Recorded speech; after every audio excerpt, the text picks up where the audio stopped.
Vou aproveitando que hoje eu tô com um aparelho de som aqui. Eu quero mostrar aqui para vocês como fazer uma ligação de um som. Deixa eu virar aqui um pouco aqui a câmera.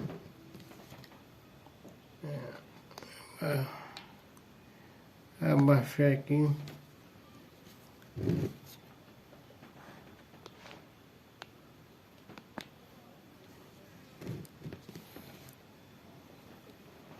Aqui agora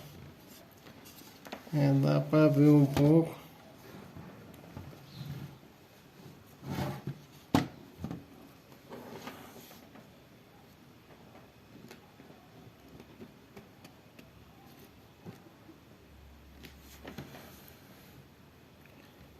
Aqui.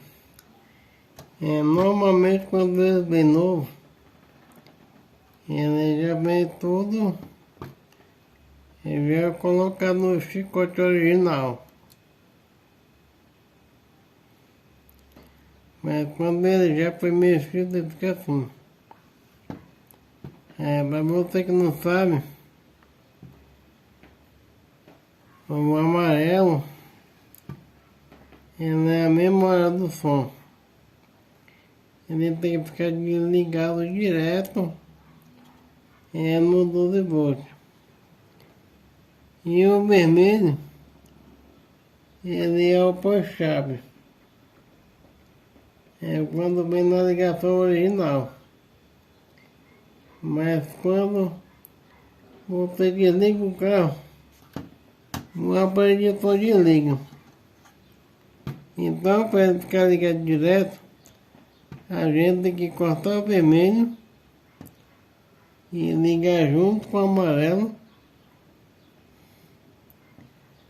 Fica o positivo, o vermelho e amarelo, positivo, e o preto negativo,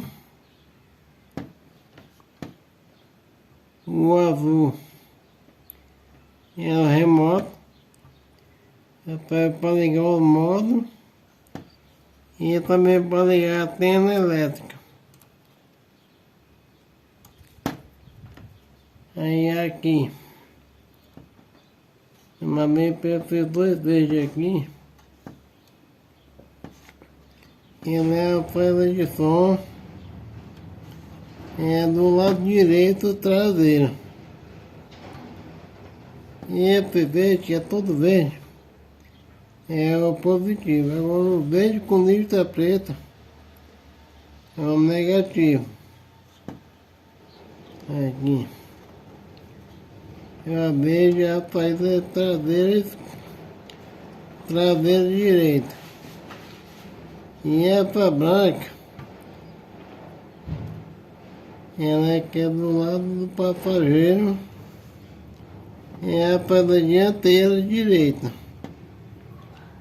É o branco. E o branco com lista preta é o negativo. Aí vem essa marronzinha aqui, é a saída traseira esquerda. E essa cinza é a saída esquerda dianteira.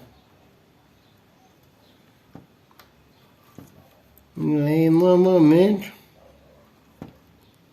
lá no som também vai estar assim. E é desse jeito que eu queria mostrar para vocês. Só lembrando que eu não sou profissional não. Eu não sou profissional. Eu também ainda estou aprendendo ainda. Ainda estou aprendendo a mexer com som. Mas é isso aí. Se alguém tiver uma dúvida, deixa nos comentários do canal. Eu vou tentar passar para vocês o que eu aprendi. É isso aí, galera. Muito obrigado. Se inscreva no canal, deixe seu like. E até o próximo vídeo.